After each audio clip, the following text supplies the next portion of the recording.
हाँ भाई, तो पिछली वीडियो में अपन ने किसके बारे में पढ़ा था? आवेश के बारे में, है ना। एक बार मैं दोहरान करवा दूं, ध्यान से सुनना, एक मिनट मेरे तो देखना सब।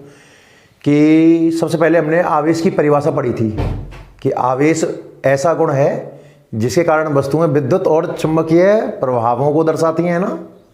आवेश का प्रतीक था क्यू, स्मॉल या कैपिटल। और आवेश का जो मात्रक मैंने आपको बताया था वो बताया था कूलाम।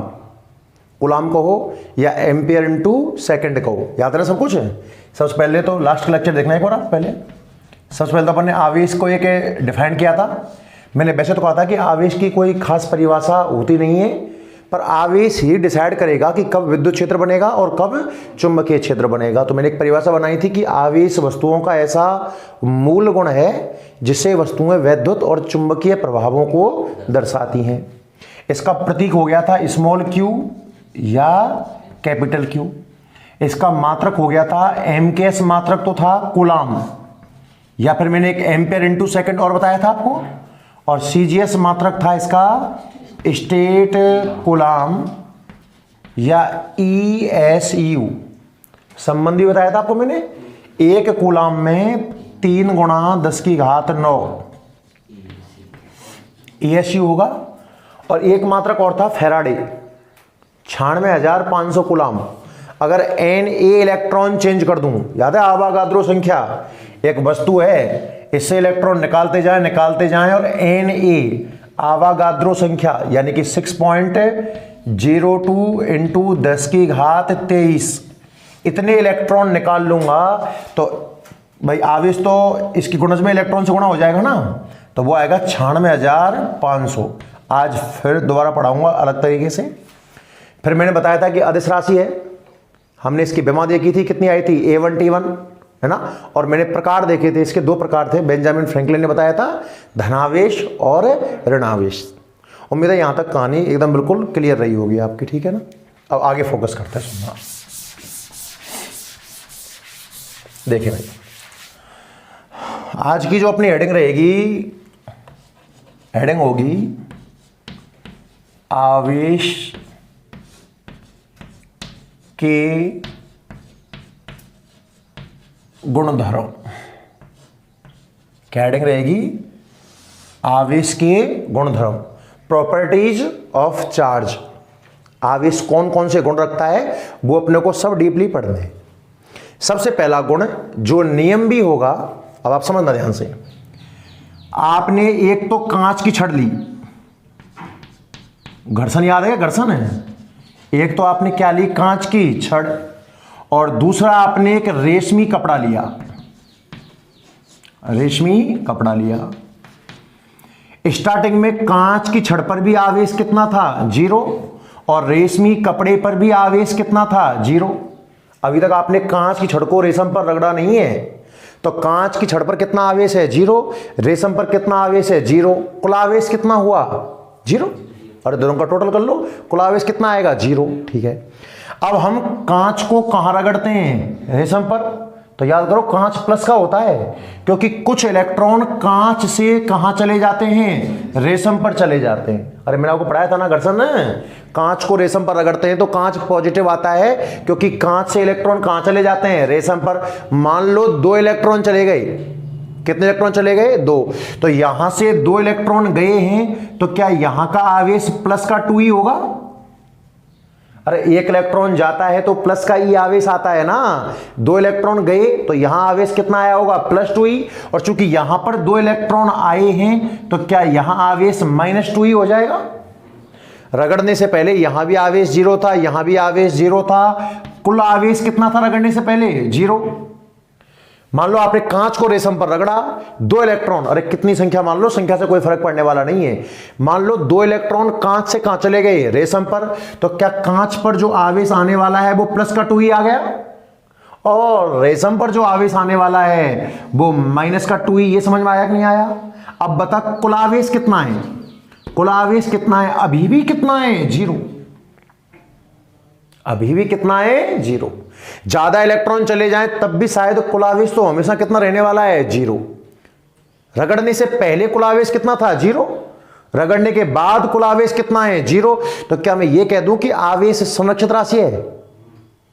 आवेश संरक्षित राशि है। ना तो आवेश को उत्पन्न कर सकते हो ना ही नष्ट। आपने खाली चेंज तो किया है। जितना कुल आवेश रगड़ने से पहले था किसी दो वस्तु, किन्हीं भी दो वस्तुओं को, जो तुम्हारी इच्छा हो, इसके मैं आपको कम से कम 20 एग्जांपल दिखा दूंगा आने वाले टाइम में।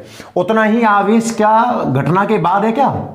जितना कुल आवेश किसी घटना से पहले है उतना ही कुल आवेश घटना के बाद में भी है। मतलब आपने एक ऊर्जा संरक्षण का नियम पढ़ा होगा 11वीं क्लास में कि ऊर्जा को ना उत्पन्न कर सकते हैं ना नष्ट कर सकते हैं, बल्कि एक रूप से दूसरे रूप में परिवर्तित किया जा सकता है। एक एग्जांपल करवाया था मैंने आपको कि वस्तु को गिराते हैं तो उसकी ऊर्जा mgh बनी रहती है।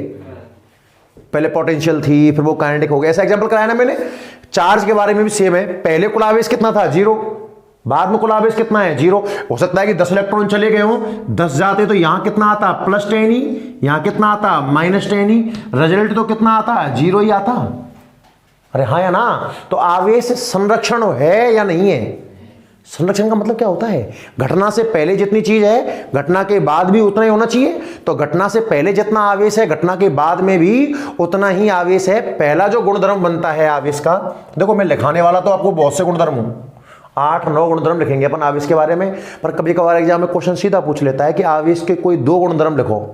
तो जो मैं सबसे पहले लिख रहा हूं वो आवेश के सबसे अच्छे गुणधर्म हैं और ये नियम भी है। अभी पॉइंट क्या बना मेरा? पहला पॉइंट क्या बना? पहला गुणधर्म क्या समझ में आया बच्चों आपको? कि आवेश संरक्षित राशि है।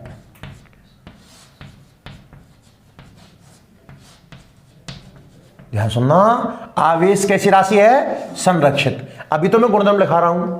गुणधर्म जब खत्म हो जाएंगे तो मैं आवेशों से संबंधित कुछ नियम लिखाऊंगा, जिसमें पहला नियम लिखेंगे अपन आवेश संरक्षण का नियम।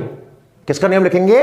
आवेश संरक्षण का नियम, कि आवेश को ना तो उत्पन्न कर सकते हैं ना ही नष्ट कर सकते हैं, बस एक वस्तु से दूसरी वस्तु पर स्थानांतरित किया जा सकता है। किसी भी घटना से पहले कुल आवेश और किसी भी घटना के बाद में कुल आवेश हमेशा कैसा होता है? फिक्स रहता है। पहला गुणधर्म समझ में आया कि नहीं आया? आवेश कैसी राशि है भाई? संरक्षित राशि है। क्लियर है पॉइंट यहां तक? अरे कोई डाउट है तो बोल देना। कैसी राशि है? आवेश है संरक्षित। और आवेश संरक्षण का मतलब क्या है? घटना से पहले कुल आवेश और घटना के बाद कुल आवेश। इसके एग्जांपल जब मैं आपको आवेश संरक्षण का नियम लिखाऊंगा उसमें लिखाने वाला हूं भाई, ठीक है ना? एक पॉइंट हटाते हैं, ठीक है ना? एक एक करके समझते जाना। तो पहला गुणधर्म समझ में आ गया हमें कि आवेश कैसी राशि है भाई? संरक्षित राशि है। कैसी राशि है? संरक्षित। दूसरा पॉइंट ध्यान सुनना, एक नाम आता है क्वांटीकरण। क्या नाम आता है? क्वांटीकरण। विचार करना बहुत ध्यान से। देखो, भौतिक राशियों का जो वितरण है ना वो 2 प्रकार से होता है भाई। एक तो होता है सतत और एक होता है विविक्त। भौतिक जो राशियां हैं, थोड़ा दिमाग लगा के चलना, चीजें कई समझने वाली हैं। उनका वितरण 2 प्रकार से होता है। एक तो होता है सतत और जो दूसरा बंटवारा है वो होता है विविक्त। जैसा कि नाम से क्लियर है, सतत का मतलब क्या होगा? लगातार। सतत का मतलब क्या होगा? लगातार, एक जैसा फैलाव है। और विविक्त शब्द का अर्थ होता है बंडलों या पैकेटों के रूप में। किसके रूप में भाई? बंडलों या पैकेटों के रूप में। कोई भी भौतिक राशि जब सतह पर बटी होती है तो 2 प्रकार से बांटा जाता है उसको। या तो वो समान रूप से बटी हो, फॉर एग्जांपल्स, उदाहरण के लिए प्रकाश इस बोर्ड पर समान रूप से फैला हुआ है ना। ऐसा थोड़ी है कि यहां प्रकाश ज्यादा आया यहां प्रकाश कम आया, ऐसा कुछ दिख रहा है क्या आपको? इस बोर्ड पर जो प्रकाश है ये मानो कि वो कैसा बटा हुआ है? सतत। कैसा बटा हुआ है? सतत। और कोई चीज एक बंटवारा हो सकता है विविक्त, मतलब बंडलों के रूप में, छोटे छोटे पैकेटों के रूप में बंटवारा हो सकता है। मेरी बात दोबारा समझना आप। मैं रुपयों की बात करूं आपसे। रुपए, जैसे मैं और आपको कुछ लेन देन करनी है तो अपन लेन देन कैसे, कम से कम आप कितने रुपए की लेन देन कर सकते हो? 1 रुपए की। सीधी सी बात है। 98 की लेन देन कर लोगे आप? मुझे 98 दे सकते हो, 98 ले सकते हो क्या? चलन में ही नहीं है ना। कम से कम कितना? 1। अब जो भी रकम रही होगी वो इस 1 रुपए का गुणज तो होगी।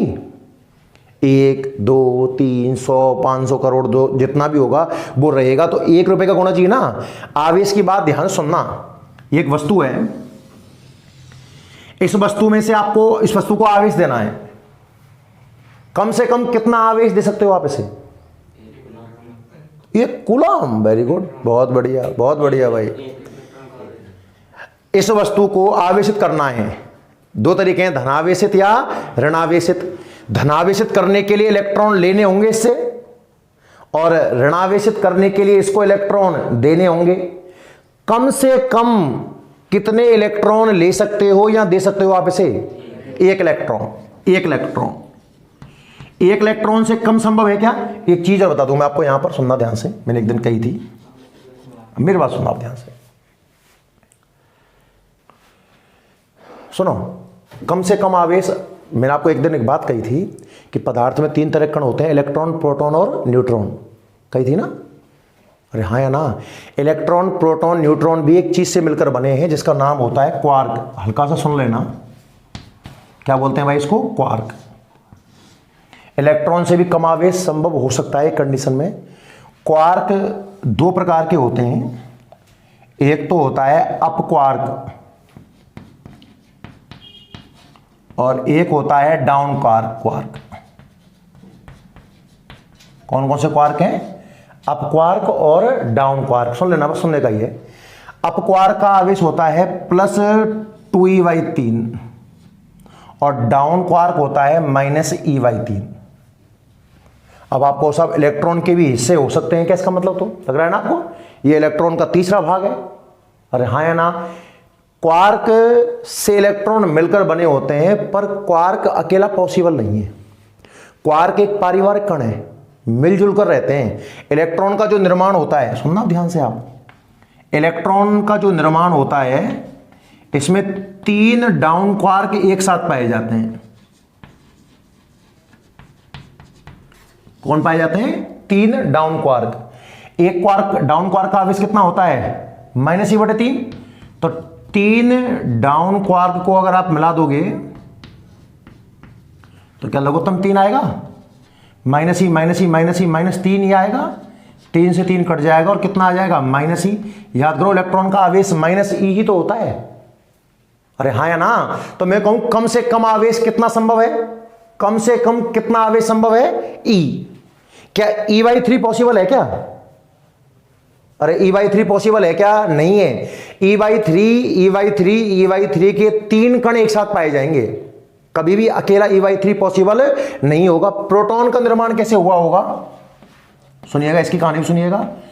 प्रोटॉन के निर्माण में 2 तो होंगे अप क्वार्क और एक रहा होगा डाउन क्वार्क। मैंने कहा ना, फैमिली वाला कण है, मिलजुल कर रहता है। अप क्वार्क की वैल्यू कितनी होती है? 2e/3। 2 अप क्वार्क हैं तो 2 बार जोड़ दो। डाउन क्वार्क कितना होता है? -e/3। लघुत्तम कितना आया? 3। सॉल्व कर कितना आया? 2e + 2e -e। 4e - e 3e/3। 3 से 3 कट गया, e बचा कि नहीं बचा? अरे e बचा कि नहीं बचा? मेरी बात सुनना, मैं क्या कहना चाह रहा हूं। न्यूनतम कितना आवेश संभव है? E। अरे आप वस्तु को चार्ज कैसे करोगे? इलेक्ट्रॉन लेकर या इलेक्ट्रॉन देकर। जब आप इस वस्तु से इलेक्ट्रॉन ले रहे होंगे तो कम से कम कितना इलेक्ट्रॉन लेना होगा आपको? 1 से कम संभव है क्या?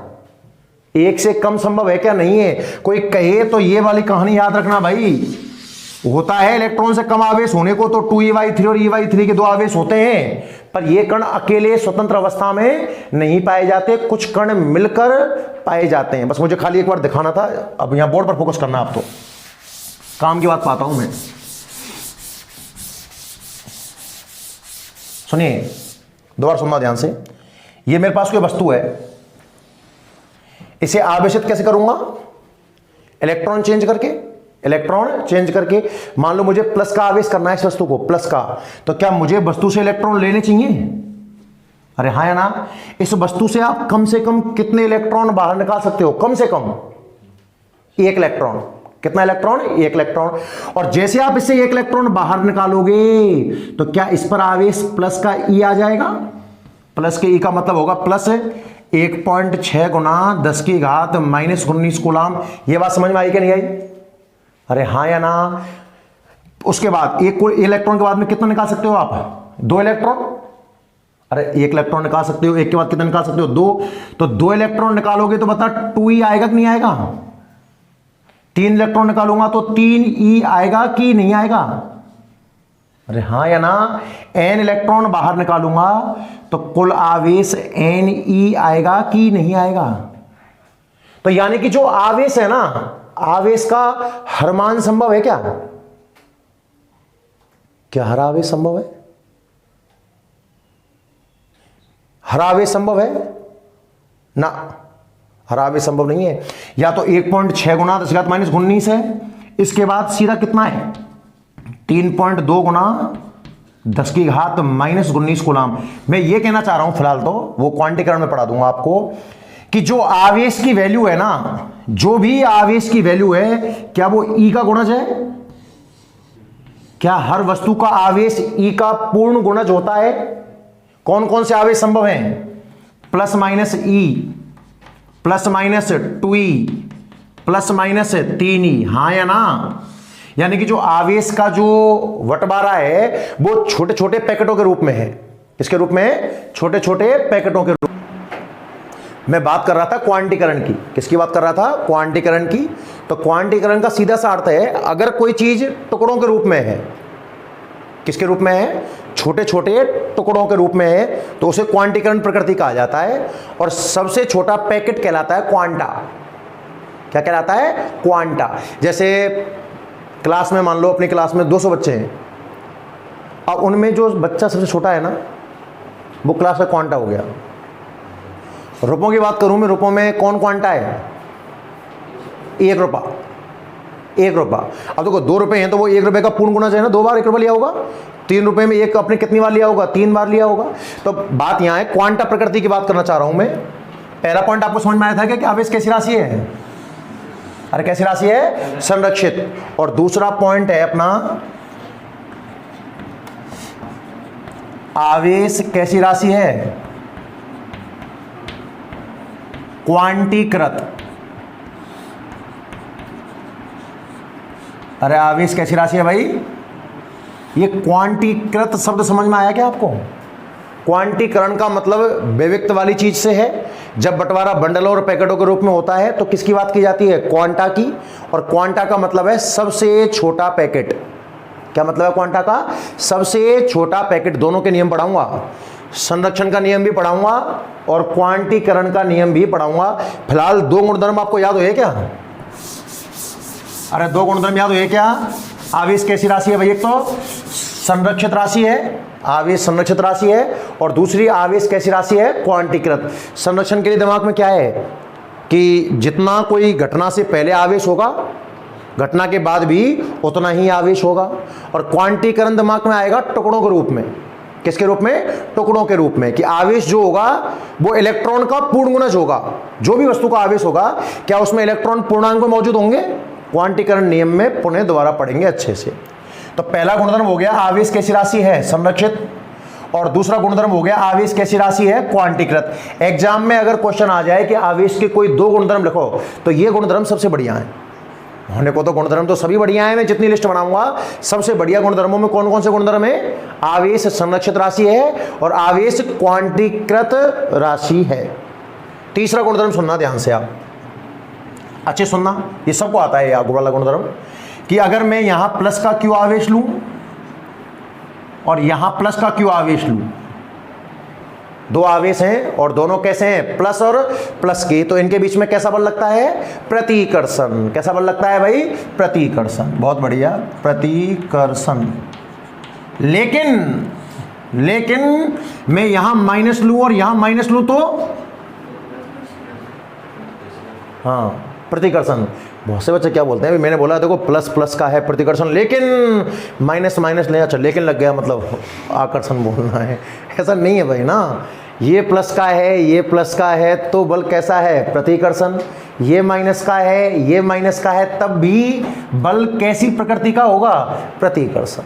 और अगर एक कोई भी प्लस का हो और दूसरा किसका हो? माइनस का, कोई सा भी, कोई फर्क नहीं पड़ेगा।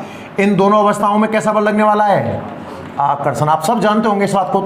तो एक पॉइंट बन जाता है कि सजातीय प्रकृति के आवेश हों, सजातीय मतलब पहला प्लस और दूसरा भी प्लस, पहला माइनस और दूसरा भी माइनस। अगर सजातीय प्रकृति के आवेश हैं तो बल प्रतिकर्षण प्रकृति, देखो मैं बार बार बोलूंगा बल की प्रकृति, तो बल की दो ही प्रकृति हैं, आकर्षण या प्रतिकर्षण। गुरुत्वाकर्षण पढ़ा अपने 11th में।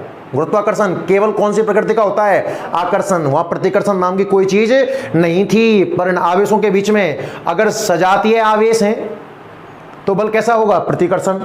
और अगर विजातीय आवेश हैं, अलग अलग प्रकृति के आवेश हैं, तो बल कैसी प्रकृति का होगा? आकर्षण प्रकृति का। तो पॉइंट नंबर 3 बोलना आप। पॉइंट नंबर 3 बन जाएगा भाई कि सजातीय आवेशों के मध्य, सजातीय आवेशों के मध्य आकर्षण, सजातीय में कैसा लगेगा? सजातीय आवेश के मध्य प्रतिकर्षण प्रकृति का बल लगता है। अच्छा, बल तो बहुत हैं, ये हम बल की बात कर रहे हैं। स्थिर वैद्युत बल, नाम कूलाम के नियम में पढ़ाऊंगा। कौन सा बल है ये? स्थिर, क्योंकि आवेश स्थिर होने चाहिए ना। स्थिर और वैद्युत बल मतलब आवेशों के बीच में बल, याद रखना। तो सजातीय आवेशों के मध्य प्रतिकर्षण प्रकृति का बल लगता है, जबकि विजातीय आवेशों के मध्य आकर्षण प्रकृति का बल लगता है। 3 पॉइंट समझ में आए सबको भाई? पहला पॉइंट क्या था? आवेश कैसी राशि है? संरक्षित। दोनों नियम है। और दूसरा पॉइंट है आवेश कैसी राशि है? क्वांटीकृत। दो अच्छे से नाम याद कर लो। कौन सी राशि है? पहली तो संरक्षित है और दूसरी आवेश कौन सी राशि है? क्वांटीकृत राशि है। दो सबसे अच्छे गुणधर्म है। बाकी गुणधर्म आप कोई भी लिखो गलत नहीं माना जाएगा। तीसरा समझ में आ गया सबको? अरे तीसरा समझ में आ गया ना कि सजातीय प्रकृति के आवेश हैं। सुन लो, अभी क्वेश्चन पूछने वाला हूं इसके ऊपर, बहुत ध्यान से। अगर सजातीय प्रकृति के आवेश हैं, सजातीय का मतलब प्लस प्लस के हों या माइनस माइनस के हों, सजातीय मतलब एक ही जैसे हों, तो उनके बीच में बल लगेगा प्रतिकर्षण प्रकृति का। और विजातीय हैं, परिमाण से मतलब नहीं है, मतलब किससे है? चिन्ह से। मतलब किससे बच्चों? चिन्ह से। और विजातीय हैं तो बल कैसा लगेगा? आकर्षण प्रकृति का बल लगने वाला है। क्लियर है? तो पहले तीनों पॉइंट नोट करो, उसके बाद मैं आपको एक क्वेश्चन देता हूं। लिखना स्टार्ट करो भाई। हेडिंग लगाइए, हेडिंग लगाइए, आवेशों के गुणधर्म। आवेशों के गुणधर्म, आवेशों के गुणधर्म।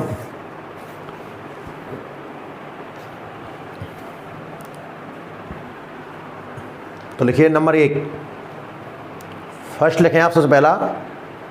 देखो, आवेश कैसी राशि है? संरक्षित राशि है। बिल्कुल, आवेश अच्छा, संरक्षण से कुछ दिमाग मारने लग गया ना कि घटना से पहले कुल आवेश और घटना के बाद कुल आवेश बराबर रहेगा। ये आपको मैं 4-5 डेरिवेशन में काम लेने वाला हूं।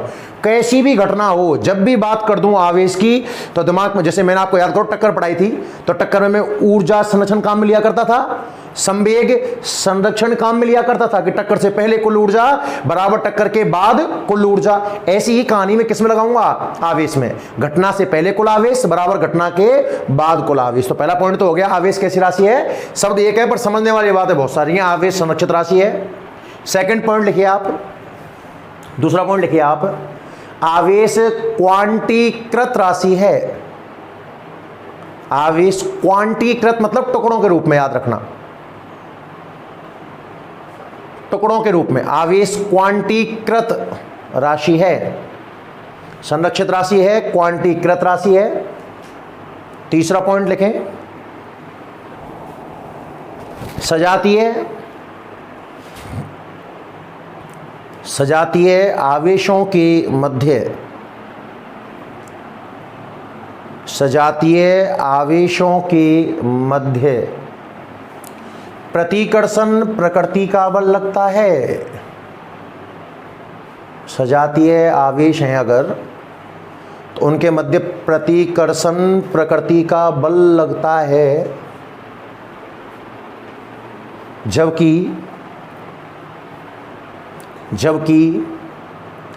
विजातीय आवेशों के मध्य, विजातीय मतलब परिमाण से मतलब नहीं है, मतलब बार बार कह रहा हूं, चिन्ह से है, याद रखना। विजातीय आवेशों के मध्य आकर्षण प्रकृति का बल लगता है। आकर्षण प्रकृति का बल लगता है। सुनो ध्यान से, बोर्ड देखना एक बार। एक आवेश तो है +5 माइक्रो याद है क्या? अरे माइक्रो का मतलब तो पता होना चाहिए ना, 10 की घात -6, 10 की घात -6। एक आवेश तो +5 माइक्रोकूलम है और दूसरा आवेश +10 माइक्रोकूलम है। इन दोनों के बीच में बल की प्रकृति क्या होगी? सोच लो आराम से, सोच लीजिए आराम से। दो आवेश हैं +5 माइक्रोकूलम और दूसरा है +10 माइक्रोकूलम। ध्यान से देख, सजातीय हैं कि विजातीय हैं? सजातीय हैं कि विजातीय हैं? परिमाण है, मत देख, चिन्ह देख, प्लस और प्लस। सजातीय हैं, सीधी सी बात है। बल कैसा होगा? प्रतिकर्षण प्रकृति का। कैसा होगा? प्रतिकर्षण प्रकृति का। एक और देखना, 2.5 × 10⁻6 कूलम और 2.5 × 10⁻⁻6 कूलम। क्या बल होगा? आकर्षण या प्रतिकर्षण? आकर्षण या प्रतिकर्षण? आकर्षण क्यों? प्रतिकर्षण ही होगा ना भाई। मैंने ये चिन्ह आप चला के, मुझे पता है आप क्या देख रहे हो। आप ये देख रहे हो साहब, देखो ये प्लस का है और साहब देखो ये माइनस का है। रे भाई ये घात हैं, रहम करो इसके ऊपर। इसका मतलब तो हुआ 25, एक जीरो खा गया और 5 जीरो लगा दिया आपने, 3 4 5, ये वाला आवेश। और इसका मतलब हुआ 0.1 2 3 4 5 6, ये आवेश। अब हैं तो दोनों प्लस के ही ना भाई। अरे आवेश घात नहीं देखनी है, आवेश का चिन्ह देख। दोनों आवेश प्लस प्लस के थे तो बल कैसी प्रकृति का था? कंफ्यूज नहीं होना है, बार बार सुनना। क्वेश्चन मैं आपको अब देता हूं, एक क्वेश्चन बहुत शांति सुनना है और हर एक बच्चे को इसका जवाब देना है भाई ना। क्वेश्चन क्या है वो सुनना आप ध्यान से। क्वेश्चन है हमारा, दो आवेशों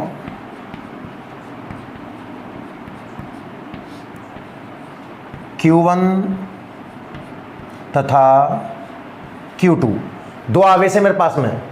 पहला कौन सा है? Q1, दूसरा कौन सा है? Q2। दो आवेशों Q1 तथा Q2 के मध्य बल की प्रकृति ज्ञात करो। अब इसमें दो सवाल बना रहा हूं मैं। फर्स्ट सवाल कह रहा है ज्ञात करो, जबकि कंडीशन क्या दी हुई है वो सुनना आप। Q1 गुना Q2 < 0। ये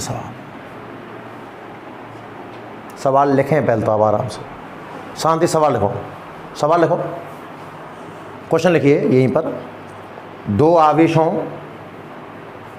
हैं हमारे पास, दो आवेश हों Q1 तथा Q2 के मध्य, दो आवेशों Q1 तथा Q2 के मध्य बल की प्रकृति ज्ञात करो।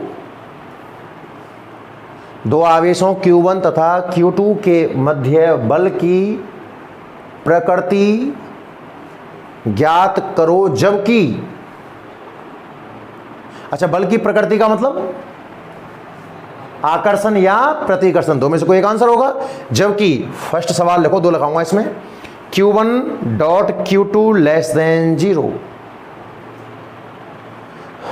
टाइम है आपके पास, 2 मिनट का समय दे रहा हूँ, करें और भाई जवाब कमेंट जरूर करें भाई ना, करिए। देखो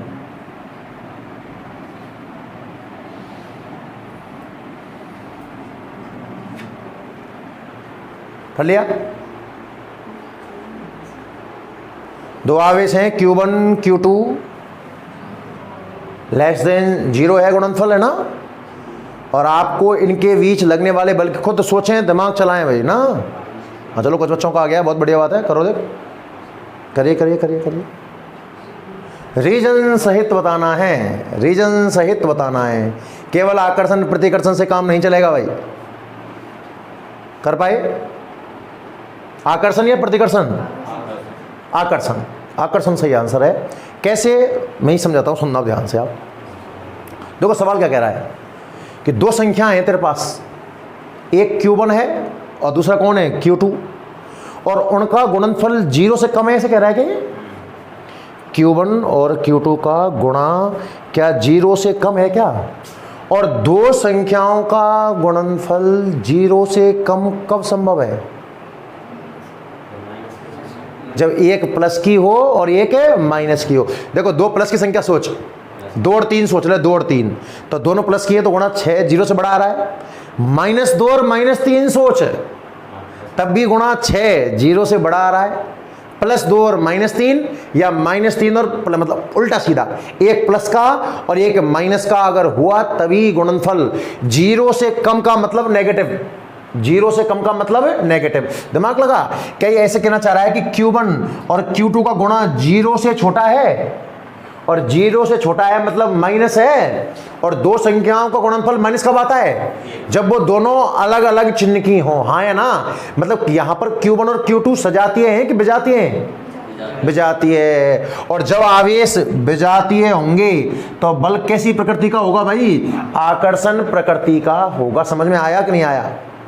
अरे आया कि नहीं आया? तो आंसर क्या है इस अवस्था में? आकर्षण। और कोई पूछे क्यों आकर्षण? क्योंकि यह तब संभव होगा जब Q1 और Q2 अलग अलग चिन्हों के होंगे। हाँ या ना? लिखो आंसर, लिखो आंसर, लिखो इसका। आकर्षण, आकर्षण। और क्यों आकर्षण, इसका रीजन भी लिख लें। क्योंकि इस अवस्था में, क्योंकि इस अवस्था में Q1 तथा Q2 अलग अलग चिन्हों, अलग अलग चिन्हों, ब्रैकेट में लिख देना विजातीय, अलग अलग चिन्ह के होना ही क्या कहलाता है? विजातीय। क्योंकि इस अवस्था में Q1 तथा Q2 अलग अलग चिन्हों के होंगे। बस। अरे सवाल समझ में आ गया ना? अगर Q1 गुना Q2 लेस देन 0 है तो बल कैसी प्रकृति का होगा? आकर्षण प्रकृति का होगा। क्योंकि इस अवस्था में Q1 Q2 कैसे होंगे? विजातीय होंगे। सेकंड सवाल और है इसी के अंदर, सेकंड सवाल और लिख लें। आप समझ होंगे क्या लिखना है आपको भाई? Q1 गुना Q2 ग्रेटर देन 0, कैसी प्रकृति का होगा बल? 2 संख्याओं का गुणनफल 0 से बड़ा है, मतलब गुणनफल प्लस में है, तो यह तब संभव है जब Q1 Q2 एक जैसे चिन्हों के होंगे। दोनों प्लस के भी हो सकते हैं और दोनों माइनस के भी हो सकते हैं। मतलब इस अवस्था में बल कैसी प्रकृति का होगा साहब? अब रीजन लिखाने की जरूरत थोड़ी शायद है। प्रतिकर्षण प्रकृति लिख लो, चलो जल्दी से नोट करो दोनों क्वेश्चन। तो हम आवेश के गुणधर्म पढ़ रहे हैं। 3 गुणधर्म हो गए हमारे पास। आवेश कैसी राशि है? संरक्षित। आवेश कैसी राशि है? क्वांटीकृत। सजातीय है तो बल कैसा होगा? प्रतिकर्षण। और विजातीय है तो बल कैसा होगा? आकर्षण। दोनों क्वेश्चन समझ में आ गए ना? अच्छा एक बात और पूछ ले कोई, ये लो, अगर Q1 Guna Q2 equal to 0 हुआ तो बल कैसी प्रकृति का होगा?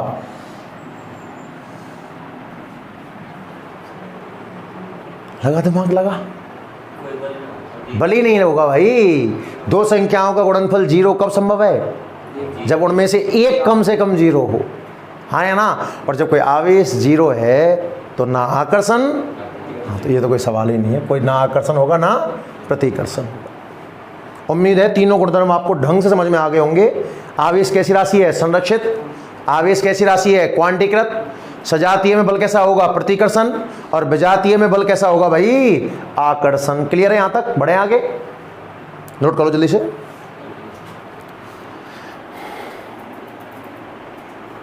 क्लियर है भाई यहां तक? अब आगे बढ़ते हैं, सुनना ध्यान से।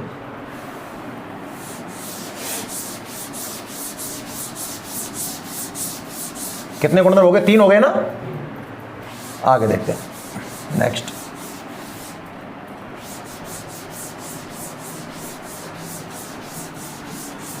देखिए गुणधर्म नंबर 4 देखना। गुणधर्म नंबर 4 देखना भाई। आवेश संरक्षित है, क्वांटीकृत है, सजातीय में प्रतिकर्षण, विजातीय में आकर्षण। सवाल समझ में आ गया ना? Q1 गुना Q2 0 से कम है तो आकर्षण और 0 से बड़ा है तो प्रतिकर्षण। क्यों? ये आपके दिमाग में होना चाहिए। पॉइंट नंबर 4 क्या होगा? सुनना ध्यान से। देखो, पदार्थ 2 प्रकार के होते हैं, एक तो होता है चालक और एक होता है कुचालक। 2 होते हैं ना। चालक वो जिसमें धारा आसानी से बह जाए, यानी कि आवेश बह सकता हो, और कुचालक वो जिसमें आवेश ना बहे। मेरी बात सुनना आप ध्यान से। पदार्थों को 2 भागों में बांटा गया है। एक तो होते हैं चालक और दूसरे कौन से होते हैं भाई? कुचालक या विद्युत रोधी कह सकते हो आप इसको। कुचालक कह दो, या इसका एक नाम और हो सकता है विद्युत रोधी। चालक कौन से होते हैं? चालक कौन से होते हैं? जिनमें आवेश प्रवाह आसानी से हो। मैं ऐसे कह सकता हूं क्या? विद्युत धारा का मतलब आवेश प्रवाही तो है। आवेश प्रवाह आसानी से हो, वो तो क्या कहलाते हैं? चालक। और कुचालक कौन से होते हैं? कुचालक कौन से होते हैं? जिनमें आवेश प्रवाह ना हो। जिनमें आवेश का प्रवाह आसानी से हो जाए वो क्या होते हैं? चालक। और आवेश का प्रवाह ना हो वो क्या होते हैं भाई? कुचालक। अब एक पॉइंट बनता है, यहां समझाने का तरीका कुछ और है, और जब आप विद्युत क्षेत्र पढ़ चुके होंगे तो मैं कोई और तरीके से समझाऊंगा। विचार करें। एक चालक है,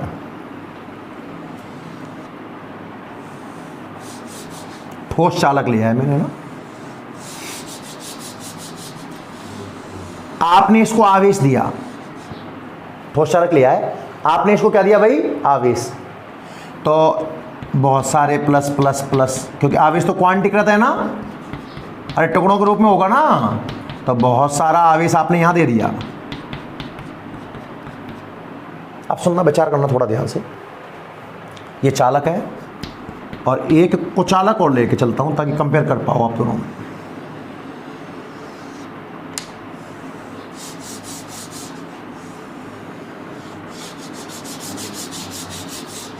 ये क्या मान लेते हैं भैया? कुचालक। इसमें भी आपने आवेश दिया,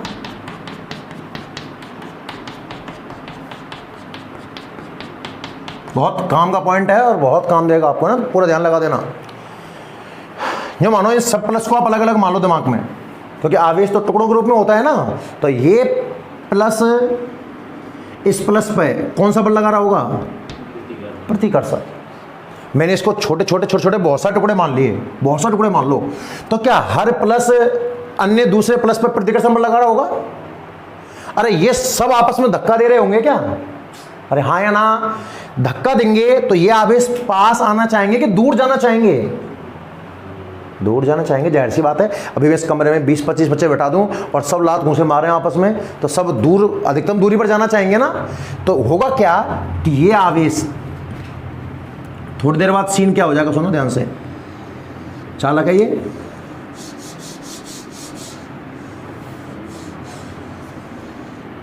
ठीक है तक? सभी आवेशों में प्रतिकर्षण बल लगा, तो प्रतिकर्षण बल लगा और आवेश दूर गया। क्या चालक में आवेश बह सकता है? अरे चालक में आवेश का प्रभाव हो सकता है ना। इस आवेश पे प्रतिकर्षण बल लग रहा है, इस आवेश पर, इस आवेश का कौन सा बल लग रहा है? प्रतिकर्षण बल लग रहा है। और चालक में आवेश बह सकता है धक्का खाके धक्का खाके धक्का खाके। क्या थोड़ी देर बाद ये सभी आवेश सतह पर पहुंच जाएंगे? अरे पहुंचेंगे कि नहीं पहुंचेंगे पहले ये बताओ। हाँ या ना। अभी कमरे में तुम सब लोग बढ़िया शांति से बैठे हुए हो, थोड़ी देर बाद सब लात घुसा देना स्टार्ट कर दो आपस में, एक दूसरे में धुआंधार लात लात घुसा, तो सब दीवारों के सहारे सारे सेट हो जाओगे, क्योंकि जो बीच में आएगा वो लात खाएगा। अरे हाँ या ना। कुचालक में देखना, कुचालक में ये प्लस आपस में बल लगाने नहीं लगा रहे, बल तो लगा रहे हैं ना, प्लस प्लस में कौन सा बल लग रहा होगा यार, प्रतिकर्षण बल लग रहा होगा।